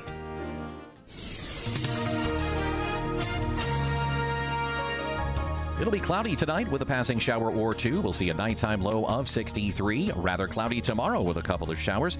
Tomorrow, you can expect a high of 75. Tomorrow night, partly cloudy skies, low 60. Thursday will be nice with intervals of clouds and sunshine. We'll reach a high Thursday of 78. Friday, partly sunny skies and a high of 81. With your AccuWeather forecast, I'm forecaster Drew Shannon.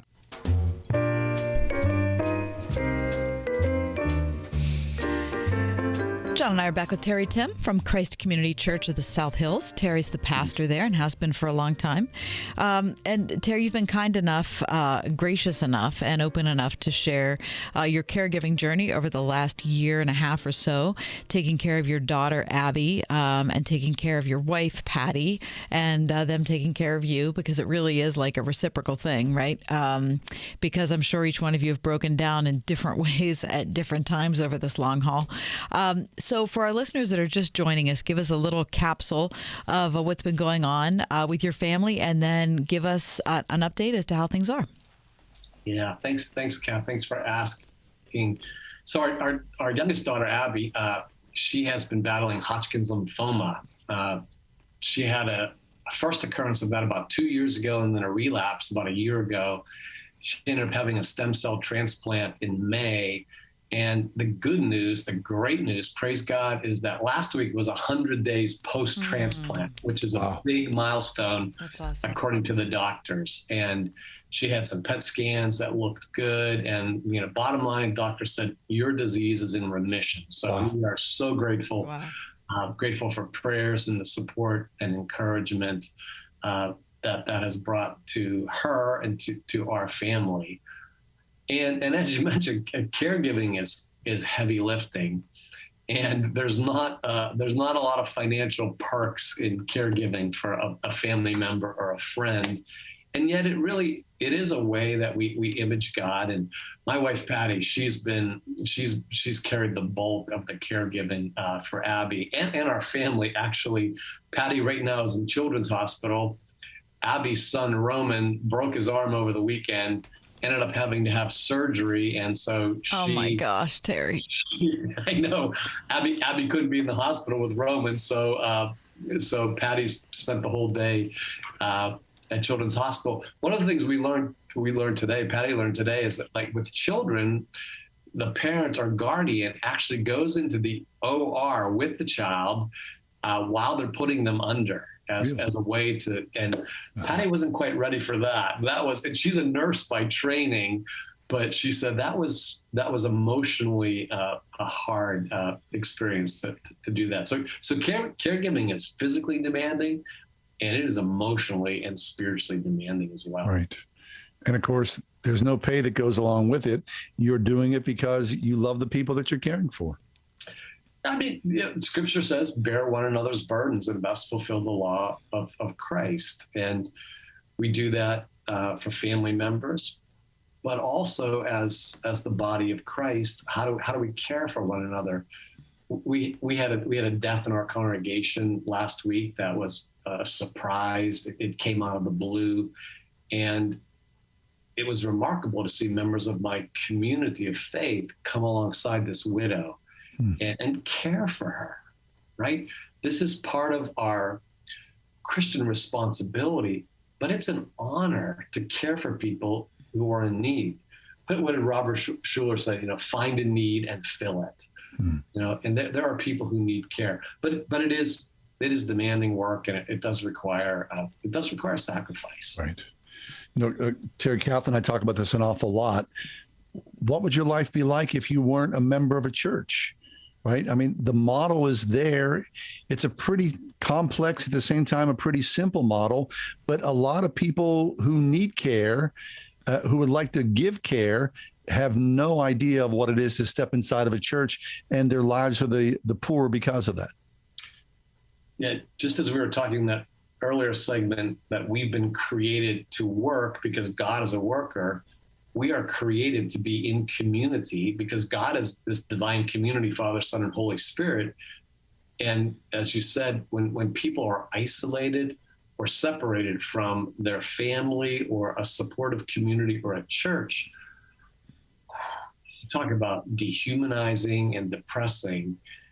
And so, I mean, one of the things just to encourage your listeners, be on the lookout for people who are alone, people who are hurting. And again, an encouraging word, a note, a visit, a tray of cookies, whatever it might be. There are people very close to us that are alone, are isolated, and a simple encouraging act could mean the world to them in their point of need.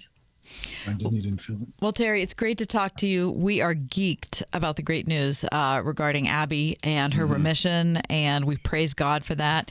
And I just want to thank you again for being such a good friend of the program, Terry, and know that so many of us are praying for you guys every day. We appreciate it. I appreciate it. I love being part of the Ride Home community, and thanks to all the listeners who've been lifting up Abby and our family. Thank you so much. Pleasure is truly ours. Yep, that's the Reverend Terry Tim, Christ Community Church of the South Hills. We're going to step away. When we come back, it'll be John and I, and it'll be, does this make sense? Let's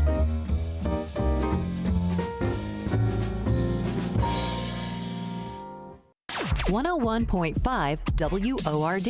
You could win a 4-day trip to America Fest 2022 in Phoenix this December to join Charlie Kirk and other conservative speakers. Learn how to defend your God-given rights. Winners receive flights, hotel, rental car, and VIP tickets to AmFest 2022. When you enter, you'll receive a PDF download of the Unashamed and Unafraid Challenge, a 5-day study to grow your understanding of your calling to biblical citizenship. Sign up now at wordfm.com/America. As the war on Ukraine stretches into 6 months, the needs of displaced and refugee families continue to grow. We cook on open fires under shelling and bombs just because if you don't, you will have nothing to eat. Millions are still homeless, waiting for an end to the fighting so they can figure out what comes next. They remain in desperate need of essentials, including food. Since March, Food for the Poor and our ministry partners have shipped more than 10 million meals to displaced families. These meals have been distributed through pastors and refugee assistance centers throughout Ukraine and surrounding countries, and the help is gratefully received. But the need for food is ongoing. So will you please consider giving a generous gift right now? Each meal costs just 25 cents, so a little goes a long way. $50 will provide 200 meals. $150 sends 600. Please give your most compassionate gift now. Text SEND HOPE, all one word, to 91999. Text SEND HOPE, all one word, to 91999, and we'll send you a link to give. Or click the Help Ukraine banner at wordfm.com. Charlie Dombeck here from Key City Capital. As a practicing CPA for nearly 30 years, I have found that 80% of your ability to grow your wealth is dependent upon two factors: taxes and investment performance. At Key City Capital, we improve investment performance by diversifying capital into off-market investment opportunities in passive rental real estate and alternatives like asset-backed lending. We recover dollars that clients unnecessarily pay in the form of income taxes, creating a lifetime annuity of savings. We are a sponsor of passive, affordable single and multifamily residential rental investments, which are located in Sunbelt landlord-friendly states. These investments are the top choices in a rising interest rate and inflationary environment. They represent a store of value, protecting your capital from market volatility. Learn how we at Key City Capital can help you ultimately grow your wealth rapidly. Connect with me at keycitycapital.com or give me a call at 817-912-1569. Looking for quality patio furniture made right here in the USA? Hearth & Home Furnishings in Zelienople offers one of the largest selections of American-made wicker, cast aluminum, and marine-grade polymer pieces designed to bring comfort and style to your living space, from casual to sophisticated. Seating for 2 to 10 in dozens of finishes and hundreds of fabrics made to endure season after season. Hearth & Home Furnishings, family-owned since 1978 at hearthandhomepa.com.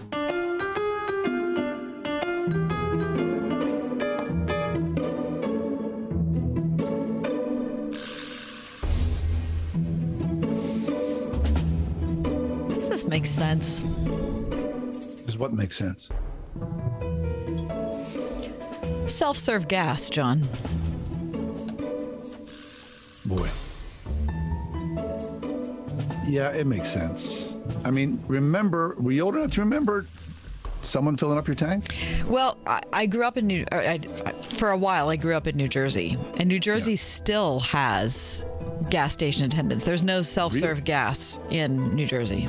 There's no self-serve in New Jersey. There's not. Why is that? Because they're trying to preserve jobs. Holy smokes.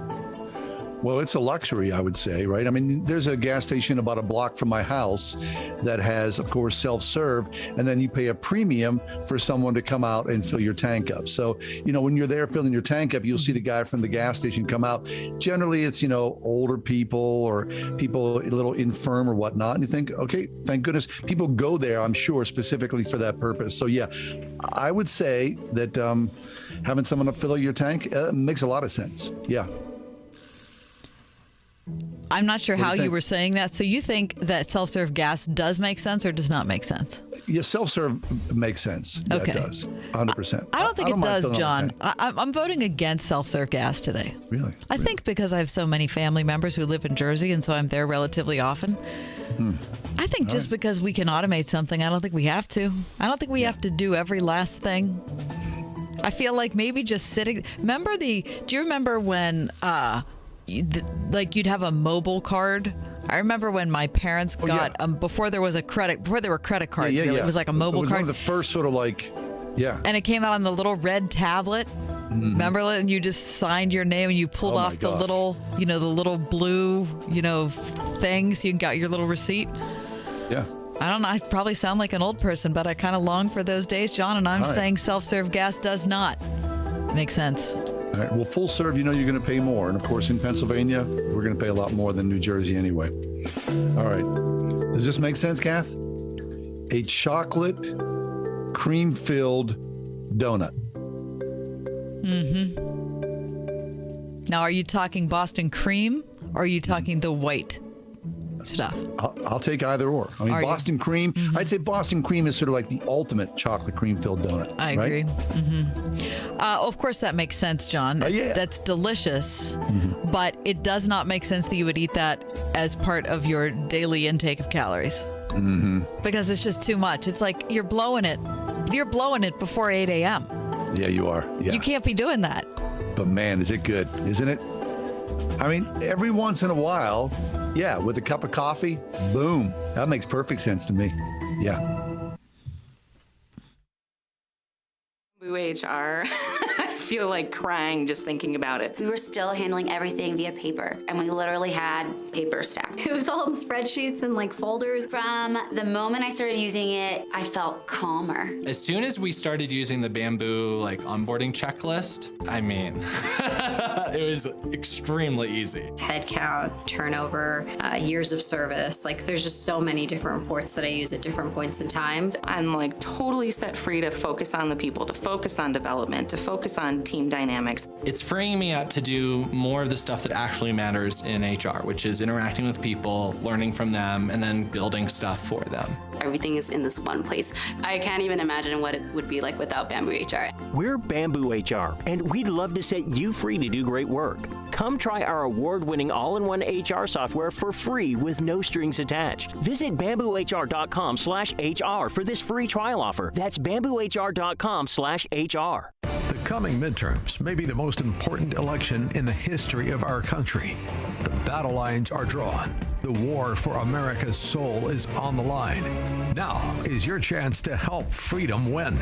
Join Salem Media Group and this station for the Battleground Talkers Tour coming in October.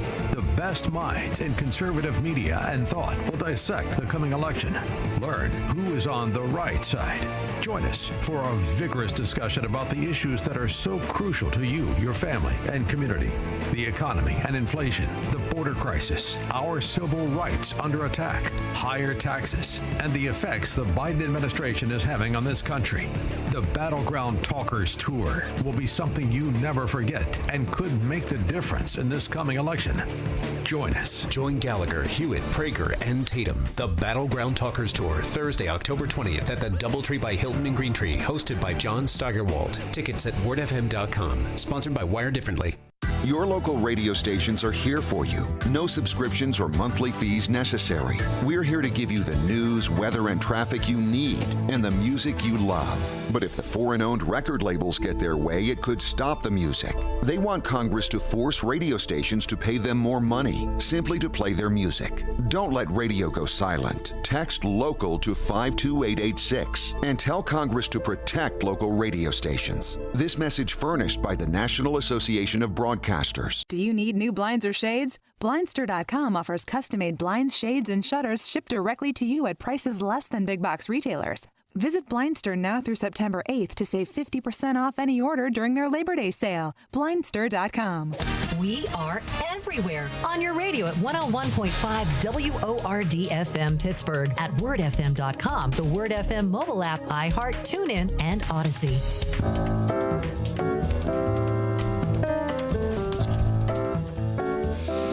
It's National Read a Book Day. Sounds a lot like National Book Day, International Book Day. I mean, there are a lot of these book days, but I kind of like this one the best, though, John, because it's just kind of an encouragement to do it. Like, hey, read a book. Read a book. Because here's the thing. Around a quarter of adults in the United States did not read a book, whether in audio form, electronic form, or print form last year. I'm surprised it's that low. Is that right? Yeah, just 25% of Americans? 25% of Americans did not read a book last year. I would fully expect a half or more to do that. To have not read a book. Yeah, right? Don't you think so? You mean because of the advent of the phone and Just the internet and people, everything? I think most people, I'm surprised to hear that just because I thought most people don't read or don't read a book. Well, I was kind of surprised that women, I guess I wasn't surprised at this, but I was surprised at the figures. Women read more than men. So 77% of women in our country last year read at least one book, 77%. That's pretty darn good. For men, it was 67%. Okay. The average American woman finishes 14 books in a year. Really? Yeah, compared to the average man who finishes 9. But so does that surprise you that there's a gender gap difference? Everything. Well, no, not that there's a gender gap difference, but everything about that the average woman reads 14 books a year. Seriously, I'm bowled over by that. I would expect the average person to read maybe a book or two a year. Maybe. Well, this is from an organization called Iris Reading, those gender differences. So there might be polling agencies that would poll differently. The first ones I read to you were from Pew, that about a quarter of adults in the states did not read a book, whether in audio, electronic, or print form last year. Let me ask you this. Has this been your situation? As people grow older, they tend to neglect their reading habits. Namely, data shows that 80% of people between 18 and 29 read at least a book, while only 69% of people over 65 said the same thing. No, COVID, I believe, re-energized my reading wants. Okay. That I think I read more with COVID, and now I'm back in the groove. We always read. I mean, I think, if you're fortunate to grow up in a reading household. Yes, that's a big difference. There's a big difference because, around our house, there were always books in one form or another. Now, they weren't always, the bestsellers or, historical tomes, but, they were one kind of book or another that was always going around the house. And so, I don't know. I dig it. I like to read. Are you reading anything good? I'm glad you asked. I just finished a book last night at around 8 o'clock. Boy, I really liked it. It was by Alan Furst. Alan Furst writes books. I think I've told you about him before, John. He's a fiction writer, and he only writes about the years between World War I and World War II in Europe.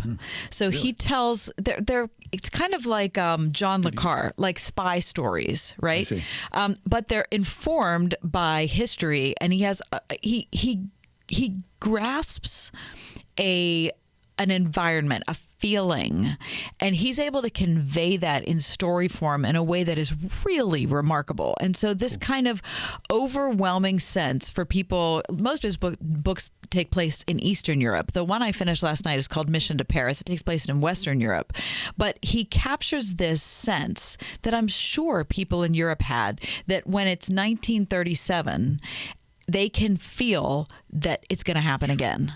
You know what I mean? And they're thinking that was the war to end all wars, World War I, and they can't believe that they're going to go through it again. But they can kind of feel like it's inexorable, like they can't figure out a way to stop it, and they can feel it coming, while at the same time they're trying to, go on and live a happy life and kind of, in portions of their life, pretend like it's not going to happen when they still know it is. Oh my gosh. Yeah. Anyways, really good. Mission to Paris, Alan Furst, F-U-R-S-T.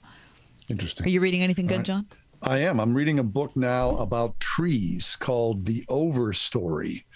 And it's 9 separate chapters with 9 segments of the tree, the roots, the bark, all these different. And it's a mix. It's a weird book. You always know you're in trouble when you kind of go, it's an experimental book, but it won the Pulitzer. So it's a little trippy, but it's also beautifully written as well. I'm only like 60 pages into it, so I'll reserve judgment until I get towards the end. Okay, so Overstory. Okay, so is it like encyclopedic? Like it's going to describe the bark to you? It's a mix. It's it's knowledge, but it's also story, and it's also poetry. So like I'm saying, I'm only like early 60 pages into it. I'll get back to you. It's like it's a longer book. It's like 450 plus pages. And it's called what? We'll see. The Overstory. Like over. The trees are over us. Wow. Mm-hmm. That seems like a lot. We'll see. Okay, let me ask you this. How many times have you and I started The Brothers K by James Duncan? With every good intention, right? People have said, this is a great book. You need to read this book. I mean, I've checked it out of the library at least 3 or 4 times. I may have even bought a copy of it. I bought it. Oh, you did? Right. I bought it simply because I was so tired of paying a library fine over this book. So I finally bought it, figuring that once I had it, I would just keep it around and I would stay in the book. And for some reason, I don't know, I can't figure out why I can't stay in this book. I'm glad you feel the same way, because it's one of those things people say, this is good. And this is good for you. Yes, and you're going to love this book. You guys, people have said to us, John, Kathy, you guys love baseball. You love that type of Americana, that family story. This is a book made for you. And neither I one. get 50 pages into it and I go, what's going on? I don't what's happening here. I'm not quite sure, And then we start to lose our interest, and then we move on to something else. Right, exactly. I just give up. I mean, you know how it is. It's like watching it. You either get it or you don't. You either connect or you don't. And so there's a heck of a lot going on. So why am I going to, I guess, I don't know. Maybe I should just try harder. That's all. I know. I keep thinking that too. Okay, you're going to head to the beach at the end of this week. Have you decided what your reading material will be? I've got a list, and I'm calling that list right now because, I don't want to be too ambitious. I've got one book, of course, The Overstory, that I'm committed to. Okay. And maybe I'll read 2 books at the beach. I think that's probably, that's a fair assessment. Don't you want a book you can read at the beach? Like some gripping novel or something? Yeah. Mm-hmm. Yeah. I want to be sort of enveloped by them. At the same time, I just kind of want to sit there and wander as well. You know what I mean? But I want a good, you love a good book. You love a good beach read. Do you not? Okay, of course. So you sound like you haven't nailed this down yet. I mean, time's a wasting. Yeah, I got a few more days. But like I said, I've got a piece of paper. I've got about 6 titles on it. And then I thought I'd go to the bookstore and just kind of peruse, read like the first maybe page or so, and then I'm hooked in. And that's how I'm going to do it. That's how you're going to do it. Make any sense? No, I like it. Yeah. But I feel like aiming high is part of the joy of vacation, because it's not that you should feel like some sort of like performance anxiety that you have to read them all, but I like the panoply of decision. Like you're at the beach and you open up your bag and you're like, wow, I could do that or that. Too much pressure. Really, I'm on vacation here. I'm either going to, read this book, or I'm going to go, I could care less. How bad can it be? If I don't connect, I'm just going to sit there and look at the ocean. What about an audiobook driving to the ocean? Yeah, that's a good. Do you do this? I join like Audible, and then I get free books, and then it lasts like a month or so, and then I step away. So I've got like 6 or 7 audiobooks that are in the hopper. That are freebies. Nice. But then does your spouse get upset that you're being charged for a book because you forget to cancel it? Have you been talking to her? That's happened to me twice. I just assumed it was happening to you as well. It's the same thing. It's the exact same thing. You forget about it. Oh, I'm going to sign up for this. I'll remember to cancel unsign. it. Right. Right. But and then you all of a sudden, something comes up and go, hey, what did you buy there for, $12? Oh, sorry. It's a bad way to start a vacation, isn't it? Sure is. It is. Anyway, All right. we're so happy that you were along for today's ride home. It is National Read a Book Day, so before you turn in this evening, go to your bookshelf or go to audible.com or wherever you like to go and pick up something and read it. Pick up a chocolate covered donut, cream filled. While you're reading it. I think that's the way. fabulous. I think that's the way to do it. Thanks to our guest today. Thank you for Gary running the board. John, happy that you were able to join us via Zoom. Me too. Thank you for technology. God And is happy good. that all of you listeners were along for the ride. See you tomorrow. The Ride Home with John and Kathy, a production of Salem Media Group.